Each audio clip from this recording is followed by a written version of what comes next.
What's up, guys? Welcome to The Casual Investor, where we deep dive all things real estate and investing. We pick the brains of market leaders so that we can get you from where you are to where you want to be quickly using their knowledge and experience.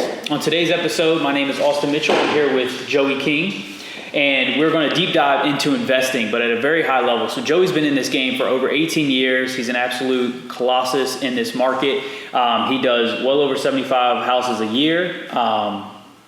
Of his own houses. So he's a Class A contractor, but he does contracting pretty much solely for only his properties because he has so many. He's done over $1 million on one single commercial deal, which we're obviously going to deep dive into that because I think that's amazing. He's done over $500,000 on a single house, but for every one of his flips, he averages over $50,000 per flip. So I just want to go into a little more detail, Joey, on kind of how you got started, what got you into this game, and then deep dive some of these specifics. So it really all started when I got a job just as a contractor with a friend of mine. I was doing trim work and cabinets and stuff. Saw that there was pretty good money in it, and we were doing stuff for other investors. Mm-hmm. I was young, I was like 24, and I was like, I need to be the investor part. Yeah. So I didn't have any money. Yeah. My wife had a little bit of money. I asked her to borrow some money to start my own company and buy a van and some tools. She lent it to me, and I just went from there. I started going to people who are investors and saying, hey, I'd like to do some trim work for you, some cabinets, whatever, some flooring. Mm-hmm. They gave me a shot, and then it just evolved from there. They're like, hey, you're good at that, can you do this? And then you're good at this, can you do that? And It just evolved more and more and more work every time a new house popped up. Mm-hmm. And then I saved up enough money to start my own little thing. And then I met an investor who was big time. He was flipping 75 houses a year. Mm-hmm. He made me a deal. He said, hey, I'm going to give you $4,000 a house to flip. I was like, that's not a lot of money. Yeah. But he said, I'll give you 75 to 100 houses this year. So I was thinking about it. And I was like, that's almost 400 grand profit in 1 year. So I did that for about a year and a half, 2 years. And it wore me out. Mm-hmm. And I was like, okay, I don't want to do this for anybody else. Mm-hmm. I got my own money now. Yeah. I'm going to start doing it for myself. Yeah. Oh, man, I think that's amazing. So pretty much had the dream, bootstrapped it from the start. Man, how did you meet that initial investor? So I was building my first house for myself, mm-hmm. and he was my neighbor. He just happened to live next door to me. Yeah. So, it just worked out. Yeah. I mean, things always seem to fall in place. And exactly right. Like, I always think it's crazy because you hear all these stories, and I feel like everybody has that one lucky break, and it's like, damn, if that only happened to me, But like, the reality is the fact that you set up your entire life to be about investing, to be about growing in your construction company. And I feel when you set up your world like that, then it's obvious those things will always happen because now everybody else has kind of attracted you in that realm. And so, like, if you weren't into constructing, you maybe never have known that he was even an investor. No, and that's just a short, quick way of me telling you. Yeah. So realistically, it took me, 5 years of knocking on doors, calling people every day, saying, hey, give me a shot, give me this, give me that. And then luckily, I got to a point where I could build myself a house, and that's how I ended up meeting him. Yeah. So there's still a lot of hard work that goes in up front. At least for me, it did. Yeah. Nowadays, it's a lot different. Yeah. Especially with the internet and everything's online, and it's so easy to get a hold of anybody now. Yeah. So. And I would agree. It does. Yeah. There is a shorter or a lower barrier. 20 years ago is when I started. So. Yeah.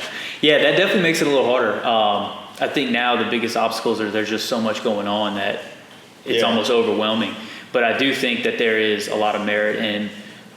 I think we all hear the difficulties in the beginning. That's kind of become the narrative. We all know, I went through the struggles, I got my stripes. But I don't feel until you go through that, you never really get the opportunities that you would have, or you're not ready for the opportunities when they do arise unless you go through that. Yeah. So I think that's very interesting. Yeah, and it helped because I made a lot of contacts, met a lot of people, and I guess that's how I kind of put my name out there before, is just by knocking on doors and making calls. Now, of course, it's all internet. Yeah, right. So it's a lot easier to put messages. It's done. So no, that's awesome. And then, would you say that you went all in from the start, or were you kind of tiptoeing in? No, okay. I did, man. And it's sad to say because, I have an older son, I have a younger son. My younger son, probably for the first 8 or 9 years. He's 13 now. I didn't get to spend too much time with him. I was working from 6 a.m. to like 8 or 9 p.m. at night, just trying to grow my business when he was first born. Yeah. And then it finally got to a point where I didn't have to work so much. Yeah. So, but yeah. Yeah, and that's the reality. I feel like we all see the sexy stuff. When you roll up in a G-Wagon, I mean, that's like, we're here, we're at the pinnacle, but like nobody talks about that, that beginning stage up till midnight, working on houses, like doing what you got to do, because nobody awards that, nobody applauds that until they see thinks that. It's a quick, easy way. Exactly. And there are easier ways now. Yeah. But for me, I just went through it the hard way. Yeah, and I think those are the most successful. I mean, I feel like if you go in through it the tough way, you come out with more stripes than anybody who comes and takes a shortcut. So I feel like you're more bulletproof for sure. Yeah. Awesome, man. So going into the investment side, obviously I'm super curious about this. So I asked you previously, you know, what were some of the biggest things you've done, and you made $1 million on. So aside from the 75 houses that he does per year of his own flips and investments, this one was definitely the most interesting. So he did over $1 million on a single commercial property. So please tell me the ins and outs of that. I want to deep dive into that. So there was a building over in Virginia Beach.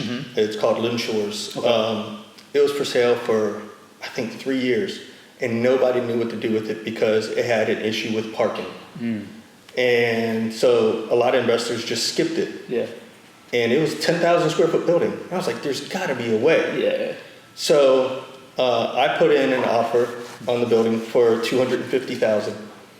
And they were like, yeah, we'll accept that offer. Do you have any contingencies? I said, yes, give me 14 days to figure out what I can do with the parking. I'm sure I can figure something out. Yeah.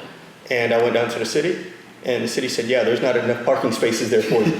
I was like, shit. So I was doing some research online and noticed that the building behind it had 300 parking spaces, but they only use about 100 of them. So I offered to buy some parking spaces that touched my lot line. Yeah.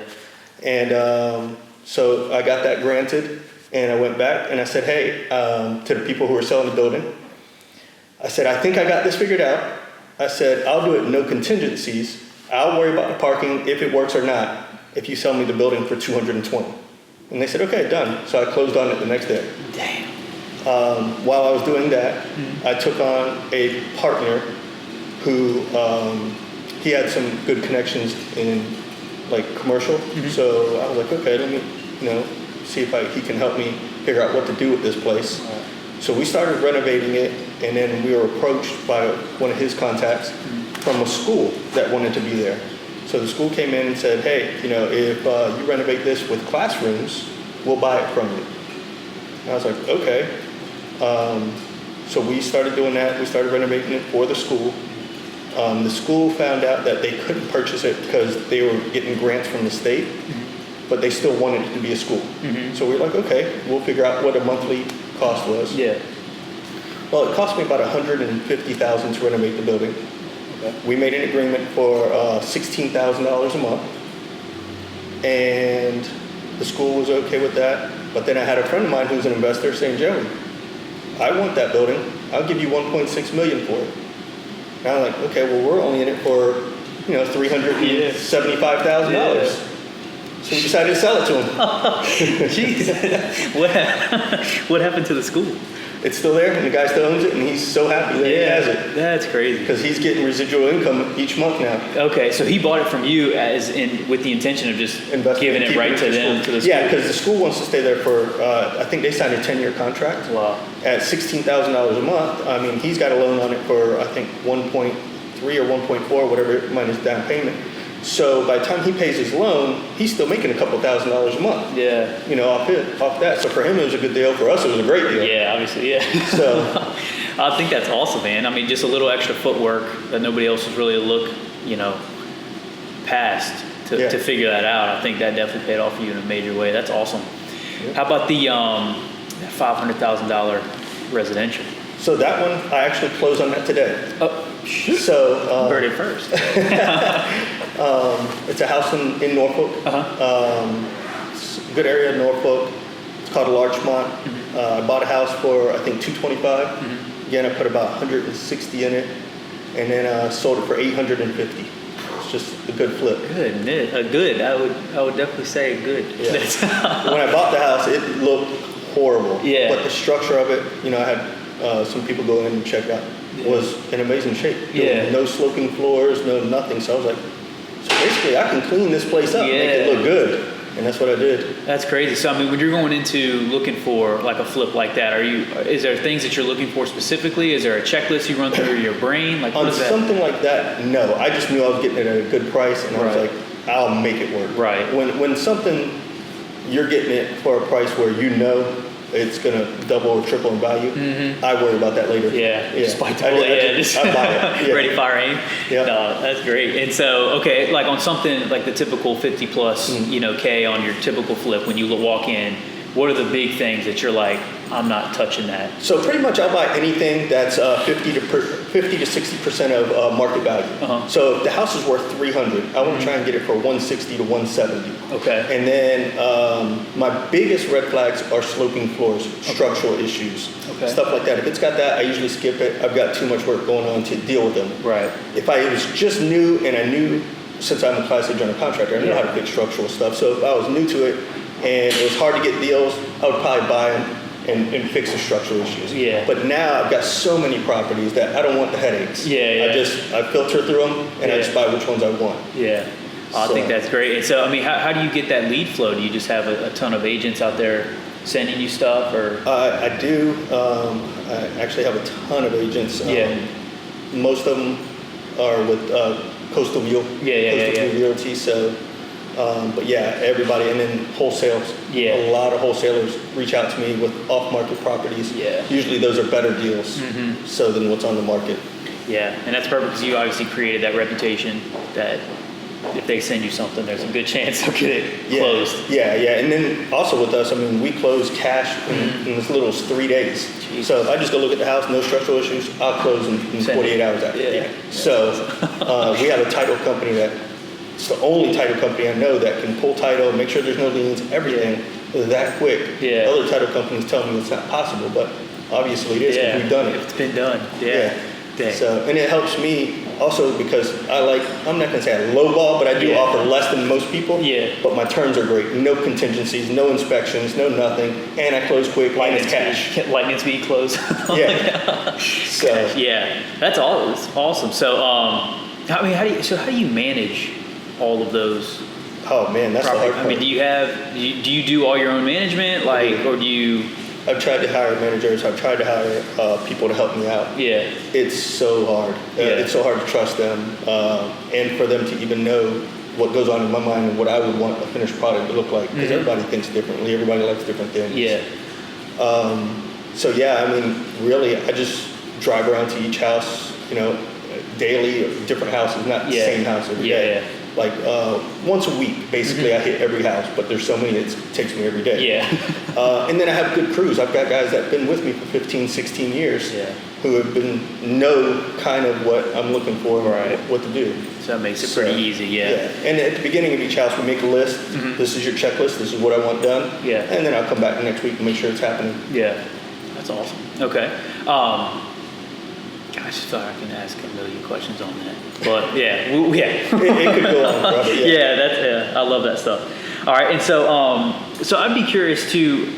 So that mentor you had, the investor, was he also a mentor to you, or did you learn from somebody else as you went through? Like, what would be your So top they did what's called basic flips, carpet paint, lipstick flips. So that's what I actually started off doing too. Okay. And then I kind of met somebody else who kind of took on a partnership with. Her name is Sarah, and she showed me to make these houses look better. We can get full retail for them. So that's what we've been doing, and not just the lipstick. Trying to make them look amazing. And they sell faster, sell for more. And it started working. Started liking it. I definitely think that takes a little touch. I mean, I'm not going to say. I feel like when I fix something, it doesn't look pretty, but there is a level of making it look pretty that makes it more appealing, and you could charge even more. So I feel like having that person with the eye to come in with the design definitely adds value without even having to do much extra work. Is that valid? That is true.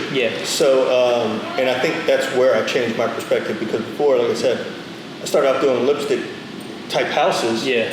you know, you'd make 15, 20 grand, which is great to start off, especially when you're not making that. Yeah. But now you put, you know, more effort and better stuff and better quality into a house, it sells for more and you make more. Yeah. Yeah. So. Yeah, that's perfect. All right, and then, so what do you think right now, you know, other investors trying to get into this game, they're just starting out, maybe they're in the real estate game right now, or maybe they have a separate business that they're trying to move into real estate. What do you think the biggest limiting beliefs are for people just starting out? So I think, one, a lot of people are scared. Even I was scared of my first investment deal. Yeah. It's okay to be scared. You have to want to do it. It doesn't matter, you know, if you're scared or not. If you really want something, you can make it happen. Yeah. So the other factor is, a lot of people think that you need a lot of money. You don't need a lot of money. I mean, some banks require, you know, 20% down. If you get lucky, you might find somebody that does 10%. Or you can even borrow that money from like a hard money lender, or borrow that down payment from a bank or, you know, somebody else, or friends and family, and just get your first one going. Yeah. So. And after that first one, you know, you think? I think once people do one, they see, you know, their first one's going to be difficult, always is. Yeah. But I think they'll see the potential in doing more and more and more. Right. So it becomes addictive. Yeah. Because you take something that looks like crap and make it look amazing. Yeah. And it's just rewarding. Yeah. I think that's everything. How about, so if somebody wanted to get started right now, would you think that this is a good time? Or how would you start if you were starting right now at this time? So the market's changing. Yes. So the rates are going up. Yep. The prices of houses, they're fluctuating a little bit, but I don't see any kind of like huge drop in real estate. And I would say it doesn't matter if the rates are higher or not, because next year the rates could go down, you refinance. Yeah. So don't worry about the rate. The rate's a small percentage of what you could possibly make on a house. Right. Okay. So don't try to play the market. Just find the best deal you real possibly estate, can. 9 times out of 10, real estate's always going to go up in value. Yeah. So even though it's at an all-time high now, even if it sits at this level next year, well, by the time you refinance and then you've already made your updates, you could have added value to the house by making the updates. Right. So kind of some forced appreciation to outweigh the depreciation. And especially if you go on the way I look at it, you know, on like 50 to 60% loan to value of what you purchased the house for. So if you're buying them at 150 and they're worth 300, usually you're putting about 50, 60,000 into it. Yeah. You still got, even if the market drops, you're still going to make money. Yeah, there's still a big chunk there. So as long as you look at the numbers ahead of time and don't just jump into something because you like that neighborhood or you like that house. No, it doesn't matter. Look at the numbers. Okay. Yeah, so you wouldn't recommend targeting a specific neighborhood or anything like that. Don't try to game it, just if the numbers make sense. And when you look at the, you know, the after rehab value, are you taking that from comps in the area based on bed, bath, and so things of that that's nature? Where good agents have to come in. Right. You have to make sure your agent knows exactly how to comp it and find something that was exactly the same or similar to what you're doing to make sure you know what the after repair value is. Right. And for a long time, I would stay out of even the bad neighborhoods, like people would call ghetto and stuff. But then my son had one in there, and it sold with multiple offers just a few weeks ago with full price. And it's like, how? Yeah, what the heck? It's like, well, I guess everybody needs a house, no matter where it's at. That's valid. So started thinking about that too. Yeah, hey, might move in there. Yeah, maybe some gems in there nobody's touching. Right. Find your next $500,000 one.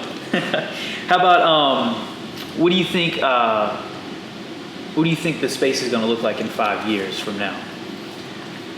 Only better. Only better? Yeah. Okay, so values are going to go up. Yeah, I mean, like I said, I've been doing this almost 20 years, and I haven't seen it go down. There was one time, I think 2008, but that's actually when I started actually buying stuff. Yeah.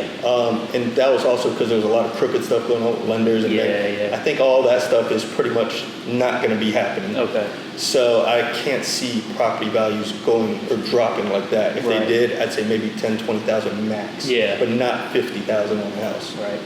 Well, I love hearing that, obviously. So, yeah. And especially in this area, Ocean View area, they've got more restaurants and more stores, and they're building up so much that if you look for areas like that, it's always going to go up in property value. Right. So. Okay, so look for leading indicators, restaurants, other Yep. retail and stores like that. Because Yeah. then obviously people are Areas that are really starting to redevelop and come up. Yeah. And you can also get with your city and find out, hey, what's the city looking to do? Yeah. And I think that helped me a lot too. I got involved a lot with the city of Norfolk. Okay. That's why a lot of my properties are here in Norfolk. Okay.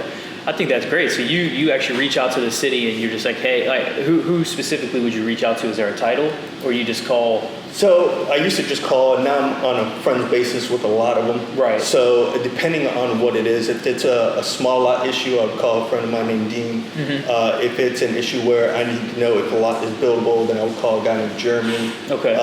So everybody plays a different role Right. in the city, and yeah, it's not just one certain person you can call. Yeah, so just call up there. I mean, so maybe that area is like economic development and Yeah. just see hey, this is what I'm looking to do, this is what And I'm they can interested get you in in, the right and then they'll point Yeah, you in the right direction. exactly. I think that's great. I did that with the gym as far as like trying to build out there, the economic development. Yeah, but having those connections, I think is good, and they can let you know if they're going to plan to build out in certain areas, and you can kind of get ahead of the market. Yeah, and the city owns a lot of property too, where they contacted me and said, hey, we're getting ready to put all this online. Yeah. You should look into it and see if you want to buy any of it. So, yeah, I mean, there's... Hell yeah.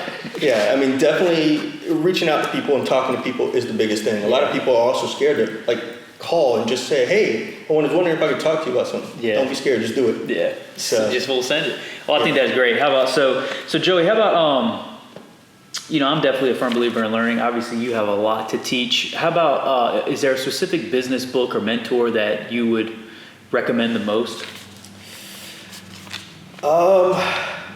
Man, that is tough because everybody says something different. Yeah. And it's funny because you got a guy like Gary Vee. I don't know if you know who that is. Oh, absolutely. Okay. He doesn't really dabble in real estate, but if you listen to him, he'll tell you, hey, stop sitting at home, stop watching football every Sunday. If you were serious and you want to make money, work. Yeah. So that's one guy. And then you got all these other guys like Grant Cardone and stuff who are in real estate, but they're buying like apartment buildings, which that's my next thing is apartment buildings and stuff. Yeah. But you have to start small. You can't just say, I'm going to go buy an apartment building. Yeah. So it's hard to say, to listen to somebody certain because I listen to the guys who are above me. So I'd say find someone who is just above you and, just follow. Right. Okay. How about real estate specific? Is there somebody in real estate that you would recommend as far as a book or a mentor for somebody specifically in real estate? Maybe Grant Cardone, I don't know. Yeah, I mean, him. Of course, the guy from Rich Dad Poor Dad. Okay. There's so many books and so many things out there. I would honestly Google. Yeah. Okay. Google's probably your best friend. Yeah. You can Google anything, how to start this, how to start that, Yeah. or just ask around, hey, do you know anybody in your area? Hey, do you know anybody that does this? I'd like to talk to them, just ask them a few questions. Like, if somebody called me, I'll go to lunch with anybody. I don't care if I know you or not. Yeah. It's like, I'm here to help anybody. And like these big guys, they charge for courses. And Yeah. stuff. Don't do that. Don't pay for anything. Yeah. You can find somebody local to talk to for free. Right. So. Yeah, and I imagine the ones that do allow you to talk to them are probably the ones that are the better people anyway. Those are the relationships you want to create because they have the right and they mindset. can give you maybe even some contacts. Yeah. So. Yeah. Well, I think that's awesome. Well, I mean, leading from there, if anybody did want to contact you, about investing, contracting, anything like that, like playing the big game that you do, where could they contact you? I mean, email is good. Shoot, I'll give you my phone number. I'll give anybody my phone number. It's 757-328-1831. Okay. You can text me, big call deal. me. It doesn't matter. Yeah. I'm an open book. Yeah. And, you can tell me what you're looking for, what to do, and I'll try my best to get you started and help out. I think that's great. So then we'll put the number down in the description as well as the email. So if you did want to reach out to Joey, you can just contact him there. He did say he just started an Instagram. So we're going to be...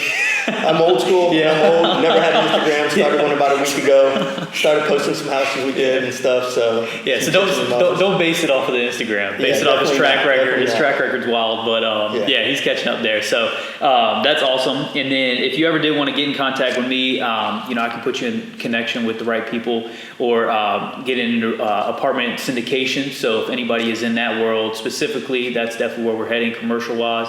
So you can reach me at Instagram. I am austinmitchell.com, or you can also text me 804-909-3179. And I'll put my email in the bottom as well. But I really appreciate it, Joey. And I look forward to kind of seeing where you go, man, because I feel like you got a lot of potential. So you're getting into commercial as well? Oh, yeah. Yeah, Sarah was telling me. I'm pretty stoked about that. I definitely want to have that conversation. And like Joey said, he is looking for a mentee. Anybody who is serious about like actually getting started, Joey's definitely a great guy, and he's going to do anything he can to help you out. So if you are serious, Sure.